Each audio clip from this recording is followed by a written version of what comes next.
Support for This News is So Gay comes from the LGBTQ Plus Opportunity Fund of the Cleveland Foundation, leveraging philanthropy to empower LGBTQ plus communities.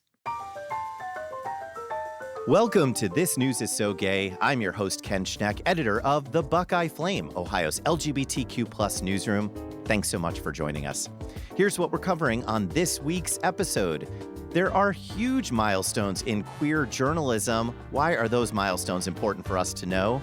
Activism and queer journalism. Where is there a line? Is there a line? Should there be more of a line? We'll find out.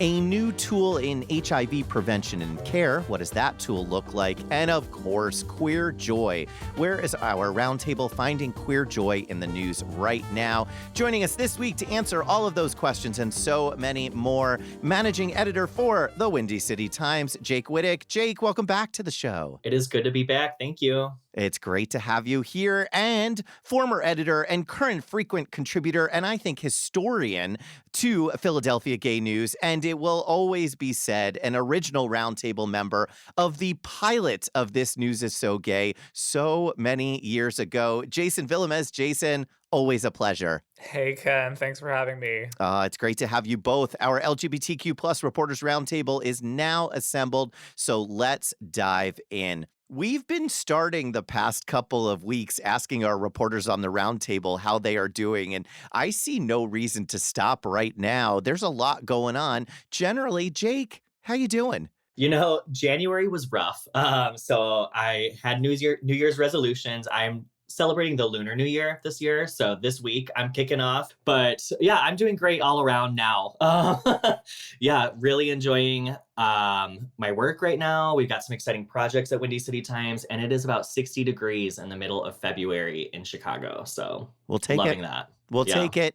Jason, how you doing? I'm doing all right. I'm feeling from my friends at the Washington Post, who are getting laid off. PBS NewsHour Weekend, I got friends there who got laid off. Pittsburgh Post-Gazette got friends there who are getting laid off in May. So, journalism is really changing. One thing I will say is that I was a real AI skeptic in the beginning, and I still am. I think it's going to kill us, Terminator style at some point. 100%. But I will say, 100%, exactly. I will say that it's here to stay.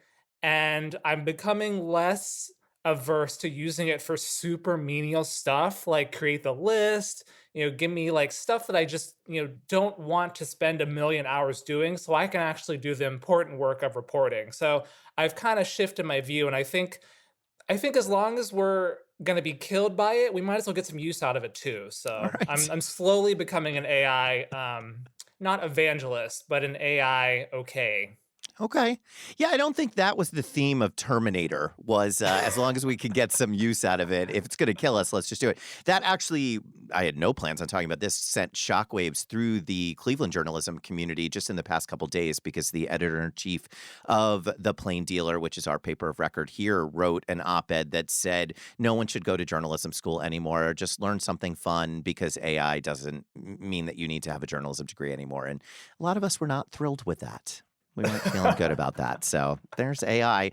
Well, it is super fun to have you both on, because you're both with publications with major milestone anniversaries. Windy City Times having just celebrated 40 years in publication, and Philadelphia Gay News, not to be outdone, celebrating 50 years since their launch. Jake, let's start with you. What does that 40 years of history mean to you? It means everything to me. I view the work that I'm doing today as only possible because of the 4 decades of Windy City Times. Reporters, editors, delivery drivers, everyone involved in this operation paved the way so I can do what I'm doing today. And it's had its ups and downs. Chicago used to have multiple LGBTQ newspapers like Windy City Times. And we're still standing, we're like the cockroach of queer media. I love it. So cockroaches share, and Windy City Times will always be here. I'd like to introduce everyone to Windy City Times' new tagline that Jake just introduced. I don't know if that one's going to stick. Jason, how about for you? 50 years. Holy crud. That's incredible. First, I have to ask you, what was on the first cover of Philadelphia Gay News? Oh my gosh, I love the duotone covers of the 70s and 80s in PGN. It was a hot pink cover featuring Dr. Walter Lear. He worked for the Pennsylvania Department of Health. He came out and he was one of the only public officials at that time in a state health department to be out. Went to a conference, proudly represented the state and the community. And years later, he said that that meant a lot to him because it was a weight off his shoulder. He could Mm. just be who he was. And there's a really great photo of him holding that first issue with his portrait in the duotone hot pink. Really, really, really nice moment. What's it like to be there now? I know you're like in historian mode, which we're going to get into that in a few. But looking back through the issues, being there in the present, what does that 50 years mean to you? It means everything. You really get to see the community grow in a way that I think people take for granted. An interview, for example, with a gay lawyer. Today, it's pretty common that we have a gay lawyers association in Philadelphia that has 100 members. But in 1979, having an interview with a gay lawyer was groundbreaking, and to have a person put their photo up on the paper, they could have lost their job because of that. And so just to see the courage people had back then in every industry, not just lawyers, business, computers, the arts, it makes me really proud to have been a part of that and get to sort of chronicle that in a way. I feel that so deeply. We just published a piece this week at the Buckeye Flame on an out gay judge who's running for reelection. And it's just not doing very much traffic. It's not that in depth of a piece. It's fine. It's fine. It's a fine interview. We stand behind it. And people wrote in immediately after we published it and said, "You know that his opponent is gay too." I'm like, oh gosh, all right, maybe that was more the story. So I think that it does change as we go on. But you both know this. One of my favorite topics to talk about is this line between journalism and activism. And I know, Jason, you just wrote a piece about how activism is intricately tied to PGN's history. Talk to us about those ties between journalism and activism. From the get-go, Philadelphia Gay News was founded by an activist, Mark Siegel, who used to chain himself to City Hall. He chained himself to TV cameras to get people's attention and say, gay people are here and we can't be ignored.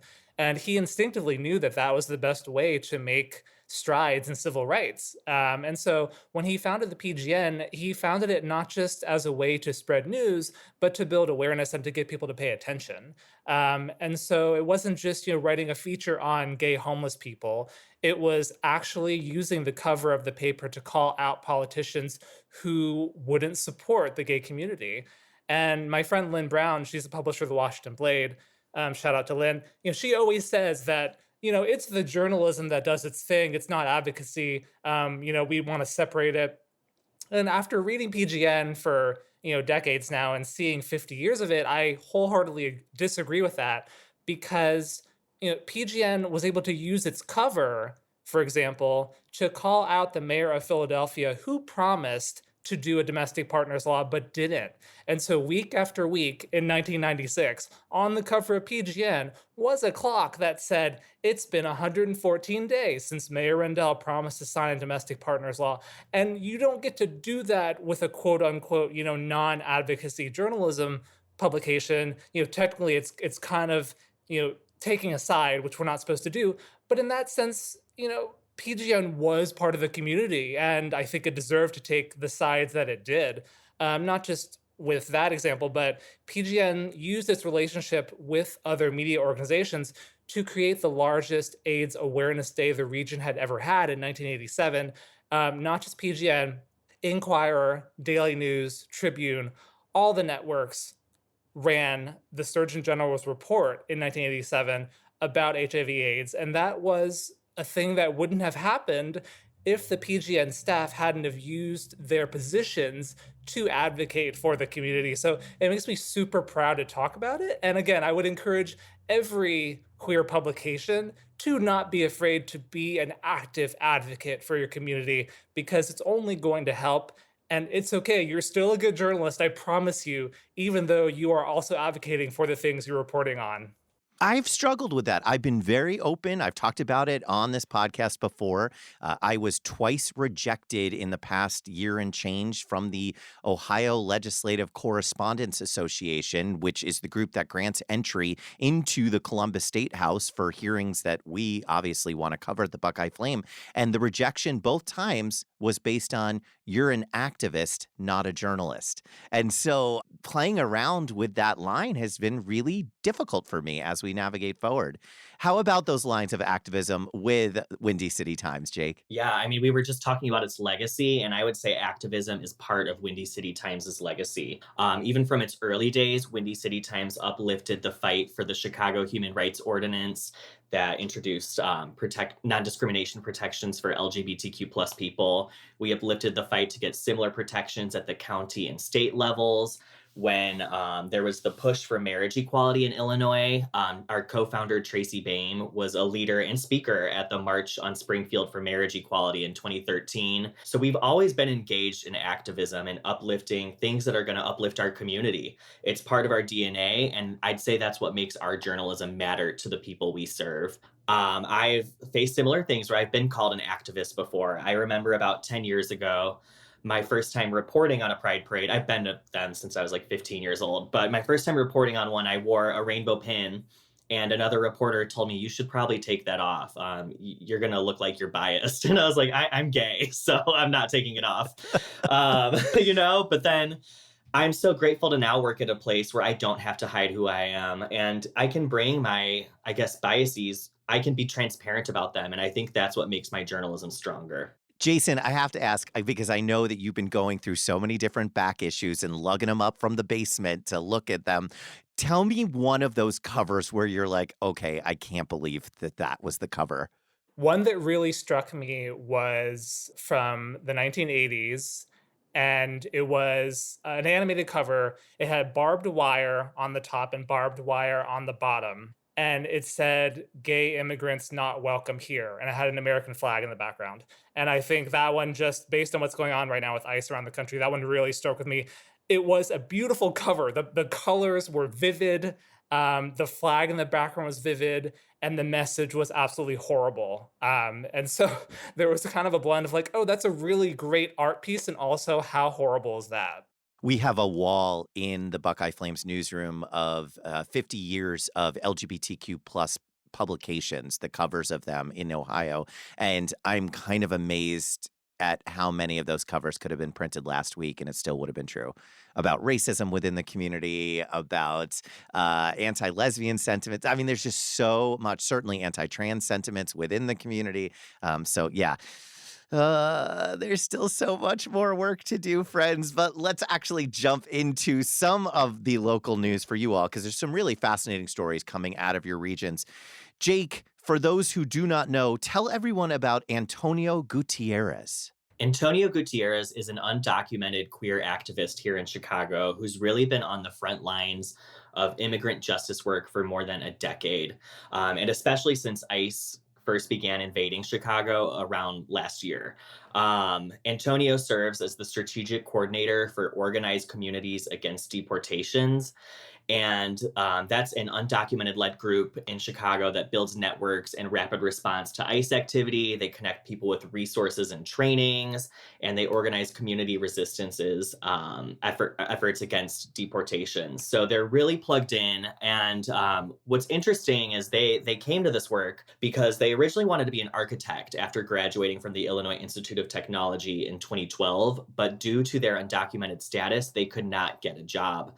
So it instead set them on this path toward community organizing that's now spanned more than 13 years. So our writer, Lou Calzada, they recently wrote a profile of Antonio Gutierrez for En La Vida, which is our monthly newsletter for queer Latino people. It was actually a publication that ran in the 90s and early 2000s that we've brought back as this revived newsletter. And what's really cool about that is that also we pull from the archives every month. So we'll look at an issue from the past. And like we were saying, a lot of the issues that queer Latino people faced in the 90s and early 2000s are still so relevant today. Talk to me about the response to that newsletter. I have to imagine that people are just so flippin' appreciative. It's amazing. It's a sister publication to Black Lines, which is a similar publication that ran in the 90s and early 2000s for Black queer people. And we brought them both back. I think this month is actually their 1-year birthday. So happy birthday, Black Lines and La Vida as newsletters. It's just really cool. It's really special to me. I edit them. Anna Deshawn writes Black Lines, and then Lou writes En La Vida. I contribute stories to both of them. And it's just really powerful because we're celebrating our past, we're highlighting our present, and we're looking ahead to the future all at once. So it's just this beautiful bridge from before to what's next. That's amazing. Oh, I love hearing that.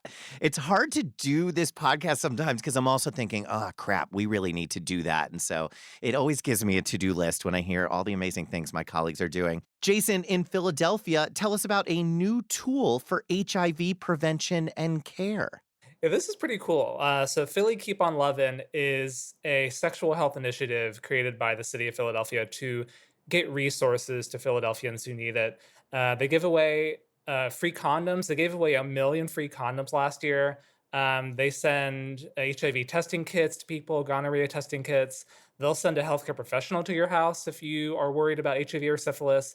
And their newest thing they've created is a searchable database, not just for organizations who will help give them HIV treatment and resources, but also organizations who will help them with harm risk reduction, give them dental care, medical case management, housing, just full support of what a person could need. And it's a really good reminder to everybody, but especially to those who are at risk for greater health outcomes. Your overall health is as important as your sexual health, and they are intrinsically linked together. So if you're falling behind in your dental care, that's going to put you at risk for STIs. If you're falling behind on your rent, if your housing is becoming unstable, if you aren't able to eat as well as you normally do, that's going to put you at risk for STIs. And so I think the city is understanding that it's not just the STI care that people need, but the full total human care that everyone deserves. So it's just a good reminder for all of us, keep yourself healthy in every single way, not just one. We love seeing that. We love developments. Everybody, you are listening to This News is So Gay. I'm your host, Ken Schneck, from the Buckeye Flame, Ohio's LGBTQ+ newsroom. Joining me this week, Jake Wittich from the Windy City Times and Jason Villemez from Philadelphia Gay News. By the by, friends, if you are not subscribed to This News is So Gay, what the heck are you waiting for? Subscribe to This News is So Gay right this very second on your favorite podcasting app so that new episodes automatically make their way to you. I did want to ask you both, and I didn't tell you that I was going to ask you this beforehand, but let's talk for a second about print versus online, because both of your publications have this incredible history of both being online, being in print. Jason, I know I ate up this piece about the purple boxes that Philadelphia Gay News was housed in. Talk to us about print versus online and where we need to be today. I'm a print person through and through. Having the Washington Blade at my local Tower Records saved my life, and having that print publication is the reason I'm here today. So I will always pick up a newspaper in print wherever I see them, especially free newspapers. I mean, come on, like free information, like you can hold in your hand. What's not to like? I do get, though, as I've seen the readership of Philadelphia Gay News transfer from print to desktops to laptops to iPhones. People like what they like, and people love their phone, and a vast majority of readers of PGN are looking at it on their phone, not even on their laptop anymore. So we've got to not only resize the website, but make sure that it's optimized for, the iPhones and Androids of the world. I think it's okay. I think technology develops for a reason. I'm not the most hopeful person when it comes to the survival of print publications. I will hang on to them with my dead hand until they go. It's something that we just have to deal with, and we have to optimize the site for mobile. That's just the way it has to be. All I'm seeing right now is you being buried in one of those purple boxes. That's way far away, but that's possible. It's possible. I would love that. Yeah, I know you would. Jake, print versus online. Where are you guys at? Windy City Times actually stopped its print publication in 2020 when the pandemic started. So we are online only now. I'm going to break a lot of hearts. I am a total digital reader. I've Love always it. been. Yeah, in high school, my high school paper, I was part of the team of students that helped launch a website for our monthly newspaper instead of a print. Well, we did both back then, but I was part of the team that helped launch the website. And it's just how I read my news. I feel like it's easier to link to other websites, other news articles, find more context. I just love digital, but nothing hits better than seeing your name in print. I Yes. love, I'll pick up shifts for the Chicago Sun-Times occasionally, and I love the day after my shift going to the local convenience store, picking up the Sun-Times and seeing my name there and all my work and the photos. It really is meaningful. So I get it, but I also do see our digital readership growing, and that's part of why I was brought on to Windy City Times is to launch these newsletters and build on its social media presence, which was kind of non-existent before, and engage with people more digitally. I remember before the Buckeye Flame, I was editor of Prism, which was at the time Ohio's only LGBTQ publication, and it was a print only. And I remember saying to the publishers, by the way, if we ever go online only, I'm out of here. I have no desire to ever be the editor of an online only publication. Fast forward, and now we're in year 6 of being an online only publication. And I remember thinking exactly the same. Like, there's nothing like going to the local coffee shop and just picking up a free copy of an LGBTQ publication. But I will say, when Prism went under during the pandemic in March of 2020, a delivery driver rode around Ohio and found thousands and thousands of copies in various warehouses. They weren't even making their way to the coffee shop. So I also think about our colleagues in, our LGBTQ plus siblings in rural Ohio, who there's just not going to be a place that they don't even have a local coffee shop. But online only is the only way to go. But yeah, I'm still a purist. I think I'm still writing to have not just to have that byline that I can read, Jake, but to send it to my parents so it can make its way to the fridge, which that's something I need to work on. But that's what therapy's for, friends. We're working through that together. Our stories online, we've seen, remember when DNA Info folded in Chicago, the entire website was wiped. Reporters lost all their stories. Yep. Luckily, the team that emerged from the ashes of DNA Info and formed Block Club Chicago, they brought that back somehow, but that's not always possible. So if we're really trying to preserve our history, maybe print is super valuable there. I will put in a plug. If folks are affiliated with online only publications, please archive them, because I lost every single thing that I wrote for Prism. Every article, hundreds of articles over that year, when the publisher just said, we're just going to pull the plug on this, wiped the entire thing clean. So there are really amazing folks who are working on archiving. And I know for us, we're working with a nonprofit who's doing it for us for free. So search those out, archive it, because that's going to bring you joy. And what also is going to bring folks joy is this segment, because it is time for Glitter Bomb. This is where our roundtable shares stories of queer joy that they are seeing covered out there in the news. So let's set off a Glitter Bomb. Jason, let's start with you. Give us a story of queer joy. Oh my gosh, I am an Olympics fanatic. Ever since 1988 in Seoul, when I was 4 years old, I've loved the Olympics. Outsports.com is one of my favorite sites. They categorize everything to do with LGBTQ sports. There are 49 openly LGBTQ Olympians that we know of right now in Milan. Half of them are in women's ice hockey, which I love. Team Canada and USA have the most each, with 8 athletes. And if you made a team LGBTQ, so put all the LGBTQ athletes together in their own little country, they would have 4 gold medals right now, which ties them with France, Austria, and Germany, which I think is pretty impressive. That's amazing. I did read that the women's ice hockey team is doing very well. I've not watched 1 minute of it yet. And we do have the first Black women's ice hockey player coming here from Cleveland. She came out of Cleveland, and so very exciting stuff there. Jake, give us a story of queer joy. Yeah, I am a big pop music fanatic, and there's nothing more special to me than the relationship between a pop girly and her gay fans. And I went to a concert last week. Her name is Jade. She's a now solo artist. She was in the girl group Little Mix. And the concert was just so fun. It was like a big gay family reunion. She spoke so much about being an ally for the community, standing up for transgender people right now. And it was just so fun. And I'm just still riding high from that concert. I love that. I need to get out more. Finally, Valentine's Day, yes, has passed, but we still want recommendations for some favorite queer love stories.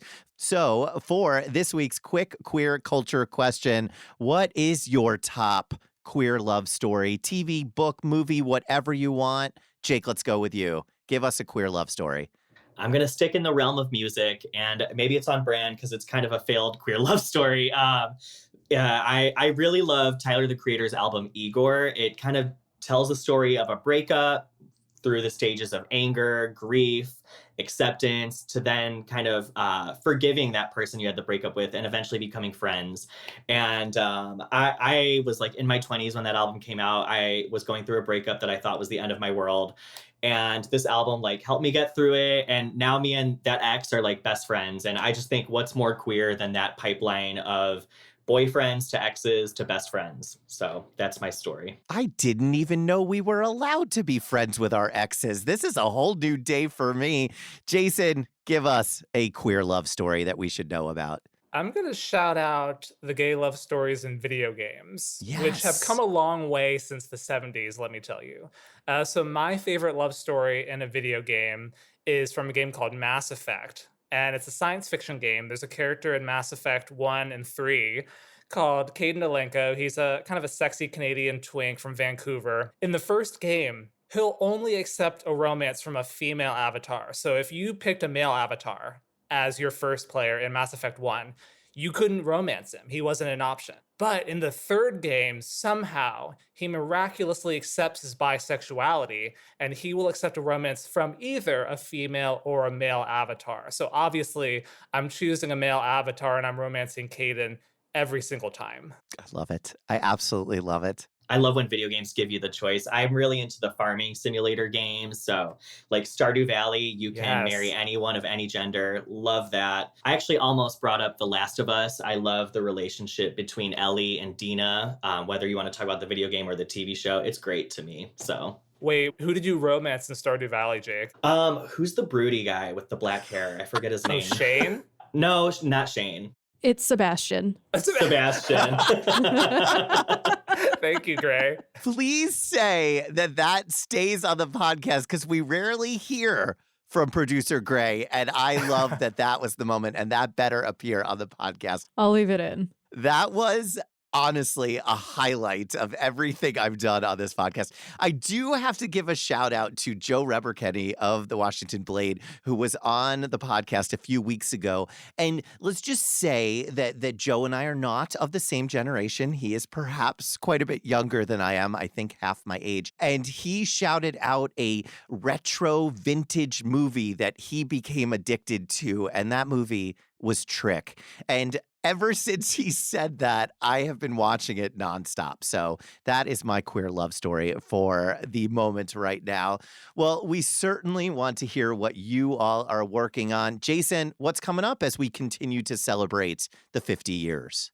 I am not only working at Philadelphia Gay News, I am writing a novel, which I am super excited to say that it is done. I'm very excited, but I will tell you that my agent is even more excited that it's finished. This was a multi-year process. I mean, really since childhood at this point, but it's a multi-year process. It's a gay family drama set across decades. And I'm ecstatic that I can finally move on to catching up on my reality TV. Oh my gosh. Well, on behalf of reality TV, we missed you. I'm all caught up right now. Jake, what are you working on? Yeah, on Saturday, this past weekend, Anna Deshawn from E3 Radio and we kicked off. We're teaching a 6-week community journalism cohort. We've got 6 students. It's a partnership with Columbia College Chicago. And these students have varying levels of journalism experience, from like student journalists to early career to no experience at all, but they're just curious about storytelling. It's so fun. We had our first meeting and they came with so many great story ideas. I thought it would be hard. We'd have to like pull from them, but they just had the best ideas. And I can't wait to share their finished products with you about a month and a half from now. So stay So tuned. amazing. Jake and Anna, that's a dream team. Well, I'm so appreciative to you both. And I guess I will give a spoiler alert as I am headed out of the country this week. Next week, we're bringing you a Rainbow Rewind. It's an extra episode featuring Anna Deshawn. That's what we're doing next week already. We decided. So we love that we have this back to back. Well, so appreciative for everything you both are putting out in the world and that you are just so wonderfully celebrating the incredible history of these publications, because the rest of us would not exist if not for the history of these publications and the incredible work that came before us. Jake Wittich, please keep doing what you're doing in that Windy City. I will. Jason, always a pleasure.